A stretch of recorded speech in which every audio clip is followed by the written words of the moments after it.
요즘 사람들이 자주 쓰는 신조어가 있습니다. 포모라고 하는데요. FOMO, 포모라고 합니다. Fear of Missing Out, 약자인데요. 풀이하면 놓칠까 봐 두려운 마음입니다. 혹시 나만 빼놓고 다 모여서 놀고 있는 건 아닌가? 나만 빼놓고 DM하고 있는 건 아닌가? 모두 다 하는데 나만 빼놔서 나만 지금 모르고 있는 건 아닌가? 자기들끼리 쏙닥쏙닥 거리고 있는 건 아닌가? 좋은 기회를 나만 놓치고 있는 건 아닌가? 유행어를 나만 모르고 있는 건 아닌가? 이렇게 사람들 사이에 있어서 나만 빠지고 나만 잊혀지고 나만 이렇게 트렌드에서 좀 뒤처진 그런 것에 대한 공포증을 말합니다. 공포증. 이게 포모입니다.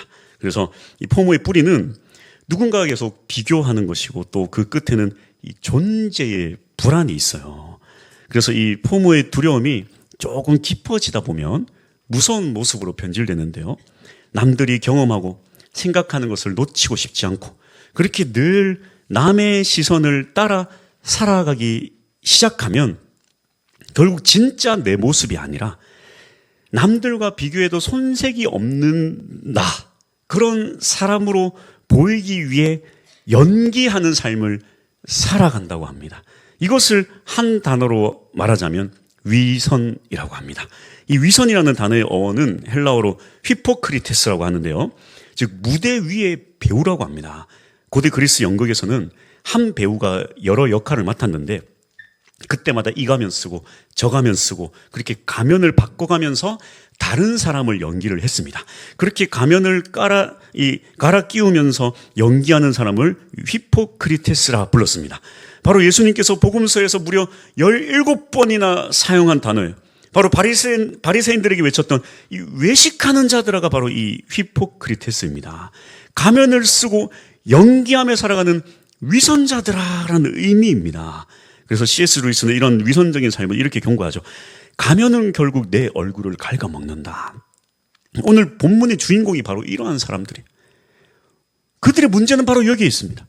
오늘 본문을 통해서 우리가 놓치지 말아야 할 것이 바로 이것입니다.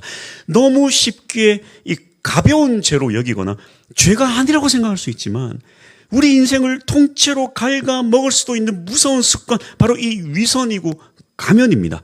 이것이 왜 이토록 무서운 죄인가? 오늘 본문 한번 살펴보기 원하는데요. 첫 번째로 아나니아와 삽비라는 부부가 있습니다. 먼저 오늘 이 본문이 어디에 놓여 있는지를 봐야 되는데요. 사도행전 4장 마지막은 초대교회의 가장 빛나는 장면이고 초대교회가 어떻게 태동했는지를 보여주는 장면이에요. 초대교회가 어떻게 세워졌습니까? 그 결정적인 삶의 태도는 무엇일까요? 사도행전 4장 32절 믿는 무리가 한 마음과 한 뜻이 되어 모든 물건을 서로 통용하고 자기 재물을 조금이라도 자기 것이라 하는 이가 하나도 없더라. 이게 지금 우리가 오해를 해서는 안 돼요. 다 집 팔고 재산 팔아가지고 다 같이 모여서 산다, 그런 의미가 아닙니다. 그런 의미는 아니에요. 교회 안에서의 생활을 말하고 있는 거죠. 교회 안에서 생활할 때는 이건 내 거고 이건 네 거고 그렇게 안 하고 모두가 한 마음 한 뜻으로 이렇게 살아간다는 거예요. 지낸다는 거예요, 교회 안에서. 그리고 교회 안에서 모자란 게 좀 있으면 각자 가지고 있는, 좀 있는 사람들이 좀 가지고 있는 것들을 좀 팔아가지고 나눠줘서 그렇게 하다 보니까 가난한 사람이 없다, 그런 이미지. 이게 사유재산 인정 안 하고 그런 게 아닙니다. 본문의 핵심은 재산 다 팔라 그런 게 아니에요. 그래서 집 팔고 냉장고 팔고 다 팔아라 그 찬양 부르면은 안 믿는 집안 아이들이 집에 가지고 엄마 냉장고 팔래, 집 팔래 이렇게 하면 교회 가지 마라. 그런 의미가 아닙니다. 그런 의미가 아니에요. 교회에 모자람이 없도록 각자 마음에 따라 헌신을 했다. 헌신했다. 이게 핵심이에요. 그리고 그 끝에 한 사람이 등장합니다. 바로 바나바인데요. 그 역시도 자발적이에요. 자발적. 누가 하라 그러는 게 자발적으로 자신의 밭을 팔아서 교회를 위해 헌신을 했습니다. 이런 교회가 태어나는 역사적인 자발적 헌신으로 교회를 세워가는 이 역사적 순간에 이 5장이 시작되자마자 바로 분위기가 뒤집혀져요. 그래서 누가복음 5장 1절을 원문으로 보면 원래는 앞에 그러나라는 이 접속사 대가 붙어 있어요. 그러니까 이 5장의 내용은 단독의 내용이 아니라 그러나, 그러니까 이 4장 마지막의 내용과 연결되어진 내용이라는 것입니다. 다시 말하면 이 교회가 태동된 이 초대교회의 가장 아름다운 모습과 연결되어서 그것과 바로 대조되는 교회의 가장 큰 위기를 얘기하고 위기를 얘기하고. 그리고 오늘 본문의 핵심은 헌금이 핵심이 아니에요. 거짓말하면 죽는다라는 그런 말도 거짓말도 핵심이 아닙니다. 바로 교회를 세우는 것은 무엇인가? 그리고 교회를 병들게 하고 무너지게 하는 것은 무엇인가? 이 두 가지를 비교 대조하는 것이 오늘 본문의 핵심이라는 것입니다. 물론 오늘 본문에서 일어난 일을 아무리 그렇게 생각한다고 해도 이거 조금 과하지 않나 그렇게 생각할 수도 있겠어요. 하지만 이와 비슷한 일들이 구약에도 있었습니다. 하나님은 처음 기둥을 세울 때, 처음 무언가를 세우실 때 그걸 굉장히 중요하게 여기셨어요. 그래서 이 구약에도 처음에는 항상 사건들이 일어났습니다. 이제 성막을 세우고 제사장 위임식을 마쳤어요. 이렇게 이제 위임받은 제사장으로서 공식적으로 드린 첫 제사 때에 이 아론의 아들 이 나답과 아비후는 잘못된 불로 제사 지내다가 죽었어요.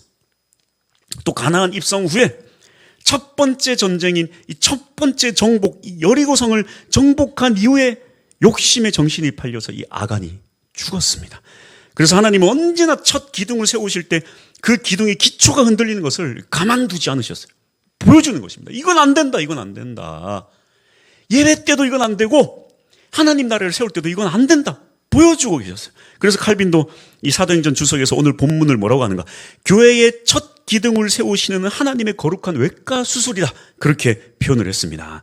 즉 지금 우리는 죽지 않는다. 지금은 처음이 아니니까. 우리는 안 죽고 괜찮아. 그렇게 안심할 것이 아니라 사상에서 하나님이 교회에 가장 필요한 것이 무엇인지를 사장에서 보여줬다면 5장에서 하나님은 교회 안에 들어오는 가장 무서운 교회를 병들게 하는 질병은 무엇인가 이 사건을 통해 정확하게 보여주고 계신 것입니다. 본문이 지목하는 것은 이것이에요. 아나니아와 삽비라도 소유를 팔았는데 사도행전 5장 2절 그 값에서 얼마를 감춤해.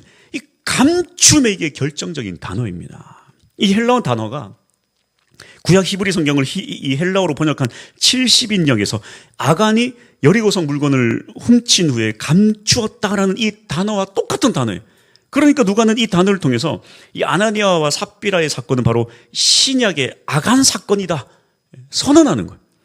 베드로도 뭐라고 진단을 내립니까? 5장 4절 땅이 그대로 있을 때에는 내 땅이 아니며 판후에도 내 마음대로 할 수가 없더냐. 쉽게 말하면 그 땅은 네 땅이야. 그거 안 팔아도 돼. 그거 억지로 하는 거 아니야. 그거 안 해도 돼. 하기 싫으면 안 해도 돼. 그리고 판 다음에 그 일부를 줘도 되고 상관없어. 네가 네 거야, 네 거. 헌금은 강제가 아니라는 거예요. 네 알아서 하라는 거예요. 그래서 일부만 들었는데 도대체 뭐가 문제인가? 바로 이것이 문제. 일부만 들어놓고 전부를 드린 것처럼 연기했다라는 거예요. 문제의 핵심은 이겁니다. 헌금 한 게 중요하지 뭘 그게 아니에요. 연기를 했다는 거예요. 칼빈도 이렇게 결론 지어요. 그들의 죄는 인색함이 아니라 위선이다. 그래도 찝찝하잖아요. 위선이 그렇게 큰 죄인가? 교회에서 그냥 다룰 죄 중에 얼마나 큰 죄들이 많은데 그 교회를 처음 세우는 그 중요한 순간에 하필 죽여도 다른 큰 죄로 좀 죽이지. 헌금하고 죽고 참 억울하다. 그 위선 좀 했다고. 일부 들어놓고 전부 드린 것처럼 그것 좀 위선하고 거짓말했다고 세상에 사람을 죽이고. 교회를 위협하는 이게 그렇게 무서운 죄란 말인가. 우리가 또 그렇게 생각할 수 있어요. 저 역시 그렇게 생각했거든요. 위선이 그렇게 중요한 문제인가? 우선 예수님의 사역을 좀 봅시다. 첫 번째로 예수님께서 가장 강하게 책망하신 죄가 뭔가요? 위선이에요. 위선. 예수님께서 7번 화 있을진저 그렇게 외친 대상은 누구를 향합니까? 외식하는 서기관들과 바리새인들아. 7번 모두 이 외식하는 자, 위선자를 향하고 있어요. 즉 강도도 아니고 살인자도 아니고 창녀도 아니고 척하는 종교인들을 향해 지금 소리치고 있는 거예요. 여러분 우리가 이 지옥을 거론할 때요. 우리 너무 지옥을 잘못 사용하고 있어요. 지옥을 교회 안에서는 사용 안 하고 저 세상 가서 너무 사용해요. 그러니까 사용하지 말라는 게 아니라 대단히 이거는 좀 조심히 다뤄야 될 단어인데 너무 쉽게 정죄를 하는 데 써요. 자, 예수님도 보세요. 예수님도 이 지옥을 거론하실 때에 함부로 지옥을 거론하지 않으셨어요. 하더라도 믿는 자들을 향해 했단 말이에요. 믿는 자들. 야, 너 그렇게 살면, 너 예수 믿는다 않고 그렇게 살면 너 지옥부에 들어가. 너 조심해야 돼. 형제에게 미련한 놈이라, 그러니까 이 유대 의미로는 쌍욕. 형제에게 그렇게 악하게 욕하면 지옥불 들어간다. 너 조심해. 작은 자 하나를 실족하게 할 바에야 네 팔이 그렇게 실족하게 하고 네 눈이 그렇게 실족하고 네 다리가 그렇게 실족하게 할 바에야 팔 하나 없고 다리 하나 없이 지옥불에 안 들어가는 게 낫다. 그렇게 말씀하셨어요. 그러나 예수님이 아예 대놓고 이 지옥의 자식들이라고 아주 대놓고 지옥에 대해서 얘기하는 사람이 있단 말이에요. 너희는 이미 지옥 자식들이다. 아주 지옥 자식들아. 그렇게 판결을 내린 유일한 대상은요, 바로 서기관들, 바리새인들이에요. 위선자들을 향해 아주 날성검을 세우셨어요. 우리는 위선자들에 대해서는 날성검을 세우지 않고 계속 세상에 나가서 적당히 해야 돼. 적당히 세상에는 우리끼리 좀 하셔야 돼. 하란 얘기가 아닙니다. 또 오늘부터 막 지옥 자식들 그러시면 안 돼요. 우리끼리. 예수님이 그렇게 하셨다는 거예요. 위선자들에게 아주 날성검을 세우시고 지옥의 자식들아. 둘째, 산상수훈이 위선을 정조준해요. 산상수훈이 핵심이 뭡니까? 하나님 나라를 살아가는 방법이죠. 거기에 가장 중요하게 여기는 원칙이 뭡니까? 사람에게 보이려고 너희 의를 행하지 않도록 주의하라. 즉 위선하지 않도록 주의하라. 구제할 때, 기도할 때, 금식할 때 위선해서는 안 된다. 셋째, 요한계시록에서 교회에 대한 책망도 위선을 정조준합니다. 외적으로는 거룩한 신앙의 형태를 남아있지만 예수님을 향한 처음 사랑을 버린 자들아. 교회 안에서는 거룩하게 신앙생활을 하지만 교회 밖에서는 음란하게 사는 자들아. 겉은 살아있는 것 같지만 속은 죽은 신앙을 가진 자들아. 스스로 믿음 좋다 말하지만 아무것도 없는 자들아. 그런 위선을 향하고 있다는 거예요. 왜 이렇게 위선을 무겁고 이토록 무겁게 다루실까요? 왜 도덕적 흠이나 나쁜 행동, 죄보다 이 위선을 특히 문제 삼으실까요? 성경의 대답은 일관됩니다. 위선은 신학적 무신론입니다. 신학, 지식적으로 하나님을 알고 지식적으로 하나님을 믿는다고 고백하는 게 신학, 무신론. 그러나 삶에서는 마치 하나님이 없는 것처럼 살아가는 것. 하나님이 보신다. 하나님의 눈. 그건 가치가 없어요. 하지만 사람의 눈은 가치가 있어요. 무신론. 그래서 위선은 이 신학적 무신론입니다. 신앙이 있는 것 같지만 하나님이 없는 삶이에요. 그래서 이 아나니아와 삽비라의 죄는 이 위선은 이 신학적 무신론의 죄였습니다. 겉으로는 사람들에게 신앙이 있는 척 보여야 했지만 그 속을 들여다보면 전혀 하나님에 대한 마음이 없었던 것이. 그래서 오늘 본문이 폭로하는 진실은 이거예요. 예수님의 은혜는요, 죄인에게는 임하지만 거룩한 척하는 사람에게는 임하지 않아요. 십자가의 용서도 마찬가지예요. 죄인에게는 십자가 용서, 십자가 은혜, 용서를 받지만 척하는 사람은 용서를 받지 못해요. 왜? 척하니까. 죄인인 척하니까. 은혜가 필요한 척하니까. 십자가 구원이 필요한 척하지만 그 깊이를 들어보면 진짜가 아니니까. 진짜 주님의 은혜 별 필요하지도 않고 십자가 구원의 기쁨도 사실 별로 없으니까 은혜가 임할 수가 없는 거죠. 위선이 이토록 무섭습니다. 그렇다면 이와 반대되는 이 아나니아와 삽비라와 반대되는 한 명의 사람, 이 바나바는 어떤 사람인가? 위로의 아들 바나바. 이제 바나바를 봅시다. 이제 다시 4장 끝을 보면 바나바의 어떤 신앙은 그가 얼마를 드렸는지가 중요한 게 아니에요. 누가는 액수를 적지 않았습니다. 그건 중요치 않아요. 대신 그가 어떤 사람인지는 주목하고 있습니다.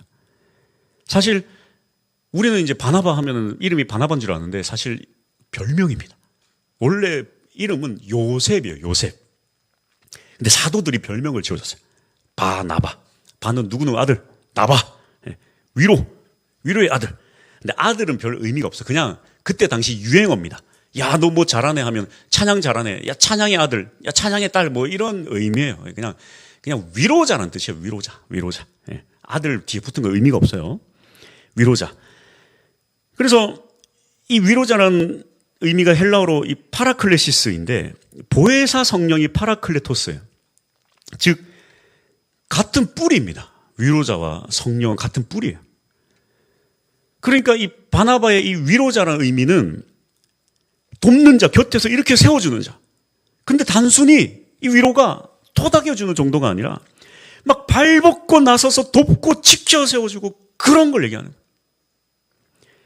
이게 자기 스스로 내가 바나바입니다 한 게 아니에요. 하도 여기저기 막 돕고 다니고, 막 사람 막 돕고, 이 사람 돕고, 막 뭔가 좀 힘들어하는 사람 있으면 막 가만히 있지 못하고 돕고 하니까 사도들이, 아이고, 야, 저 사람 좀 위로의 아들이다. 바나바다. 그렇게 별명을 지어준 거예요. 그래서 그 이후의 삶도 보면요. 바나바는 항상 그래요. 뭐, 사람 눈 그 신경 안 써요. 바울이 회심은 했지만, 얼마나 그 그리스도인들이 그 바울을 무서워하고 싫어했습니까? 몇 년을 못 받아줬어요. 하도 예전에 그 사람, 그 그리스도인 죽이고 다니고 그러니까. 그래서 바울을 무서워하고 거부를 하는데, 유일하게 찾아가요. 유일하게 찾아가서 받아주고 연결시켜주고, 사람들이 욕하든 말든 신경 안 써요. 이후에 또 바나바랑 바울이랑 왜 싸웁니까?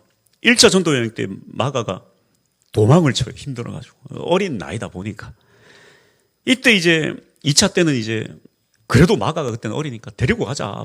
바나바가 그래요. 좀 데리고 가자. 그러니까 바울이 절대 안 된다. 그 전도가 장난이야.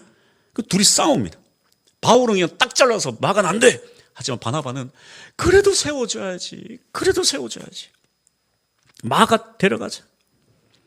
결국 어려서 실수하고 넘어진 마가가 그렇게 이렇게 세워져서 나중에 결국에 이 마가복음의 저자가 되는 거 아닙니까? 그리고 나중에 또 정말 위대한 사역자가 되니까 바울도 나중에는 그래요. 마가를 데려와라. 보고 싶다. 그래요. 여기까지 보면 아무래도 이 마가를 일으켜 세운 건 바나바가 옳은 게 아닌가. 뭐 성경에는 거기에 대해서 얘기하고 있지 않지만 이렇게 사람들에게 위로가 되었던 이유는 딴 데 있지 않아요. 누가 뭐라고 하든 뭐 바울 도와준다고 해서 사람들이 욕하든 말든 마가 그래도 좀 하자 그래서 바울이 욕하든 말든 신경 안 쓰고 사람 눈치 안 보고 그저 그냥 사람 돕는데 힘썼기 때문에 그래서 위로자예요. 위로자. 위로가 딴 게 아니에요. 그 위로가 위선이 없어. 진심일 때 사람들이 위로를 받는 거예요. 그래서 성경도 누가 보든 안 보든 상관없는 이런 신앙을 아주 중요한 본질로 다룹니다. 산상수훈에도 예수님께서 반복해서 뭐라고 합니까? 은밀하게 하라. 은밀하게 하라. 내 아버지가 다 갚아주신다. 네 아버지가 보시는 것처럼 해라.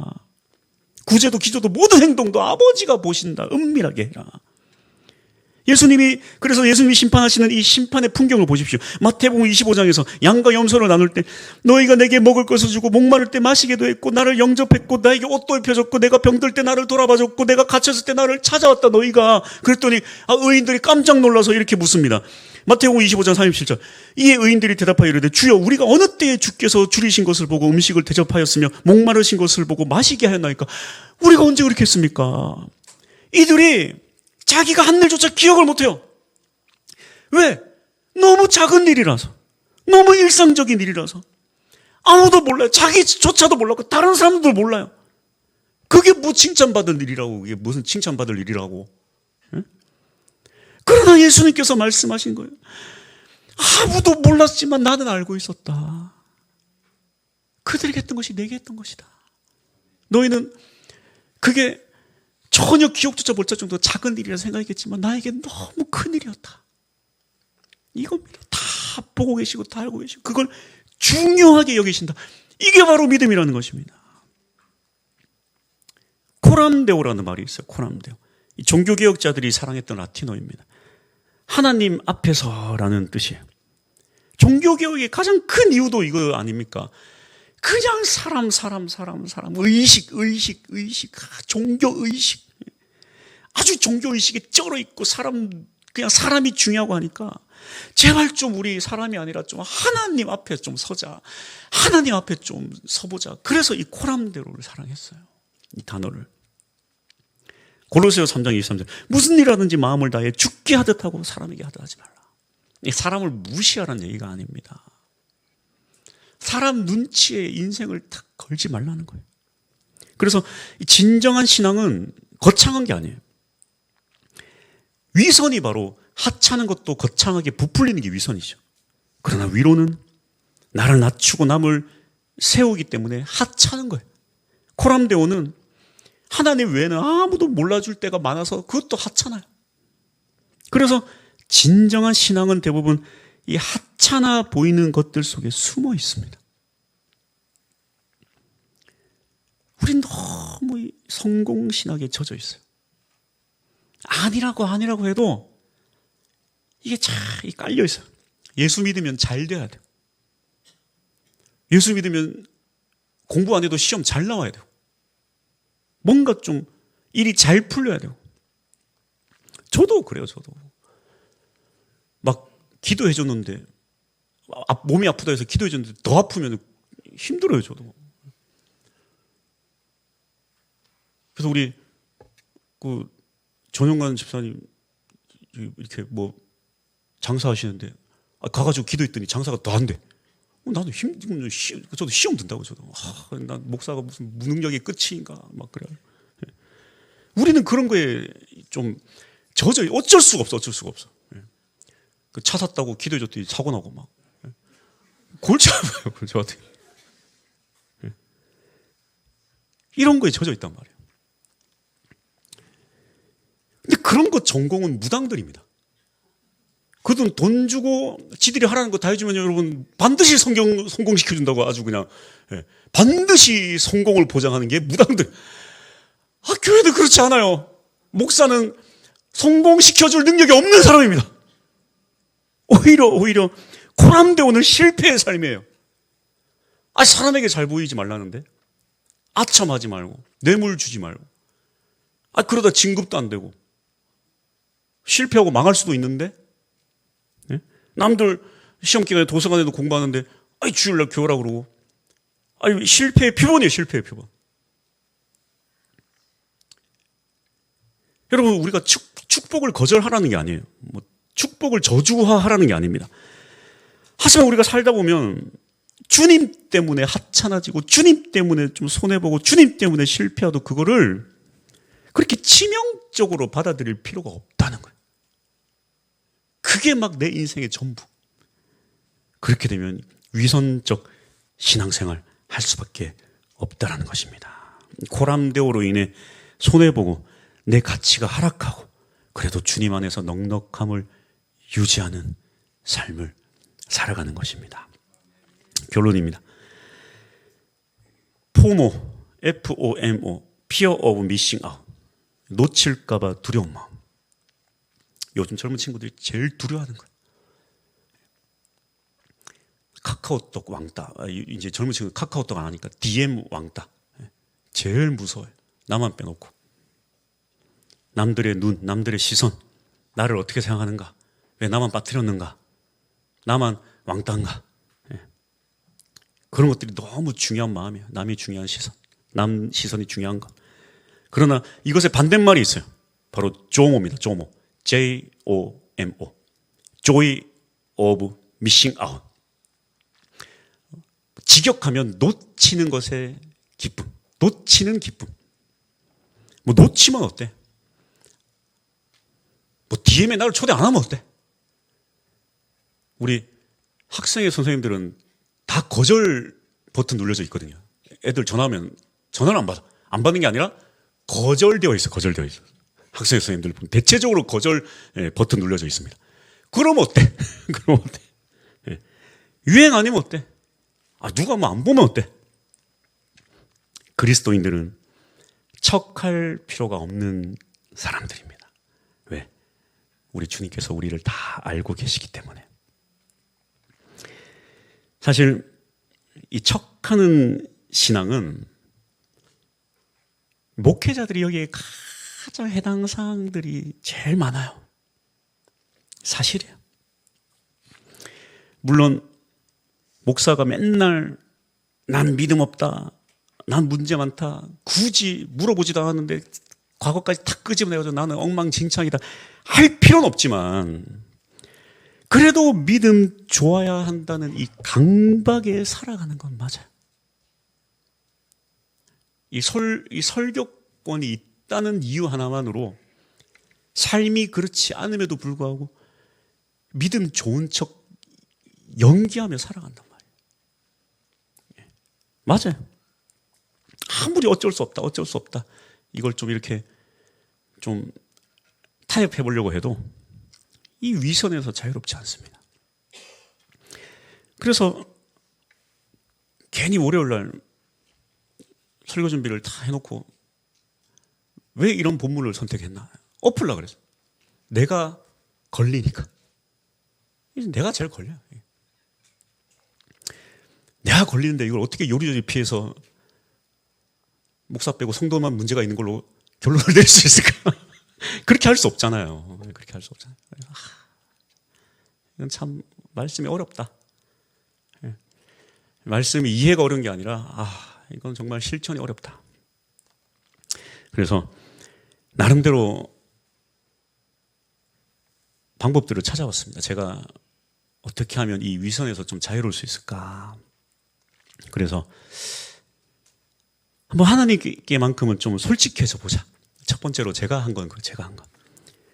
그래서 나를 나름대로 하나님 앞에 한번 평가를 해봤어요. 좀 세워봤습니다. 내가 진짜 내가 믿음이 있는가 아니면 믿음 있는 척하는가에 대해서 어느 정도 이렇게 좀 평가를 해보니까 믿음 있는 척하는 쪽으로 좀 기울어진 게 맞는 것 같아요. 그래서 고백을 했어요. 주님, 생각해보면 정말 저는 믿음이 없습니다. 믿음 있는 척 살아갈 때가 더 많습니다. 그렇게 또 고백을 하고 또 이 금요 성령 집회 설교를 준비를 하는데 계속 이 주일 설교랑 부딪혀요. 그 내용이 이 금요 성령 집회의 핵심이 뭡니까? 세상 풍요, 세상의 풍요의 신들이 우리를 먹여 살리는 것이 아니다. 오직 주 예수 그리스도가 우리를 먹여 살린다. 이런 내용 아닙니까? 그 본문을 분석하고 이론적으로는 그게 맞는데 저랑 계속 부딪혀요. 정말 나는 그렇게 믿고 살아가고 있는가? 아니라는 거예요. 아니라는 거예요. 설교 적당히 하고 그냥 끝내면 되지만 이번 주 설교가 이 위선인데 걸려요. 제가 계속 고백했습니다. 주님, 저는 우상 숭배자가 맞습니다. 솔직히 말하면 돈 문제에 자유롭지 않아요. 돈 좋아합니다. 사실 돈을 좋아하는 건 아니에요. 그 돈에 미친 건 아니에요. 막 떼돈 벌려면 사업을 해야 되지. 그건 아닌데 솔직히 얘기하자면 돈이 없어서 못 살겠다고 생각한 적은 많았어요. 내가 과연 주님이 없으면 못 살겠다고 얼마나 생각하며 살았을까? 그것보다 주님 없으면 안 됩니다라고 사는 것보다 돈 없으면 안 된다라고 생각했던 적이 더 많았던 거예요. 그런데 과연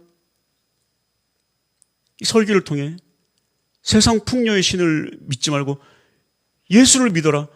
예수가 우리를 먹여 살린다. 내가 제일 찔리는 거야. 내가 제일 찔리는 거야. 내가 그게 안 되는데. 너 진짜 돈 없어도 괜찮아? 예수뿐이면 돼? 제 대답은 아니온데. 그래서 고백하는 거예요. 주님, 저는 입으로는 주님만으로 살 수 있다고 말하지만 내 본심은 솔직히 그러지 못합니다. 솔직히 진짜 주님이 나를 먹여 살린다고 내가 말은 했지만 그게 잘 안 되는 이 믿음 없음을 용서해 주십시오. 나를 좀 도와주십시오. 그렇게 말하니까 마음이 조금 편해지더라고요. 이 위선의 문제에서 조금은 좀 마음이 풀렸어요. 야단과 하와가 죄를 짓고 가장 먼저 한 일은 무엇입니까? 자기 죄를 가리는 일이었습니다. 자기 손으로 직접 무화과나무로 자기 죄를 가리고 급급한 나머지 하나님이 물어보니까 뭐라고 합니까? 예, 남에게 시선을 돌렸어요. 저 여자 때문입니다. 뱀 때문입니다. 위선의 가장 큰 문제는 뭐냐면 자신의 죄를 아주 정확하게 십자가 앞에다 가져다 놓지 못한다는 거예요. 물론 내가 죄인이라고 고백합니다만 거기다 물타기를 한다. 물타기를. 물타고 적당한 선으로 얽어버리고 어쩔 수 없다는 상황 윤리 갖다 대고 물타기를 한다는 거예요. 이 위선의 가장 큰 문제가 이겁니다. 나도 잘못했지만 저 여자 때문이고 저 뱀 때문입니다. 그래서 이 주님의 십자가 은혜를 온전히 누리는 방법은 무엇인가? 바로 나 자신을 그대로 십자가 앞에 가져다 놓는 거예요. 예, 나 자신을. 그 어떤 죄인도 그 어떤 죄도 주님의 십자가보다 크지 않아요. 주님의 십자가 사랑 막을 수 없어요. 하지만 위선은 스스로 하나님과 나 사이를 막습니다. 그래서 우린 주님 품에 안긴 어린아이예요. 우리 어린아이가 엄마 아빠한테 위선을 행하고 거짓말하면 그건 문제가 크잖아요. 그래서 주님 품에서는 척할 필요가 없어요. 그렇다고 사람들한테 다 내 죄를 까발리는 얘기가 아니야. 그냥 주님 품 안에 주님의 십자가 앞에 나를 온전히 세우는 작업이 필요하다는 것입니다. 교회가 처음 세워질 때 성도들의 자발적 헌신으로 그저 기쁨으로 그렇게 교회가 세워졌는데 지금도 교회는 그래요. 이 자발적 헌신을 무너지게 하는 게 바로 위선입니다. 위선. 위선이 좋은 믿음으로 포장되고 위선이 자리를 잡고 위선이 최고의 신앙으로 자리 잡으면요, 교회가 병들고 무너져요. 저 역시도 마찬가지예요. 목사가 위선으로 대단한 목사가 되면요, 망한다니까. 성도가 위선으로 위대한 성도가 되면요, 여러분 큰일 나요. 그래서 주님께서 처음 교회를 세우실 때 이 부분부터 가장 강하게 건들고 넘어가신 거예요. 이것만큼은 안 된다. 눈에 보이지 않아. 이게 잘 몰라. 하지만 이것만큼은 안 돼. 그래서 눈에 보이지 않는 아주 예민한 문제지만 하나님께서 그걸 반드시 짚고 넘어가신 거예요. 사람의 실수 넘어가면 돼요. 잘못 용서하면 되고 무능한 거 도와주면 되고 위선은요, 여러분 교회를 조용하게 무너지게 만든다는 거예요. 그저 주님 앞에 진솔되게 나갈 수 있기를 바랍니다. 이 교회 건강 프로젝트, 위선을 버리고 진솔되게 나아갈 때 주님께서 우리를 위로해 주시고 또 우리도 진짜 위로의 사람이 될 수 있을 것입니다. 우리 찬양합시다.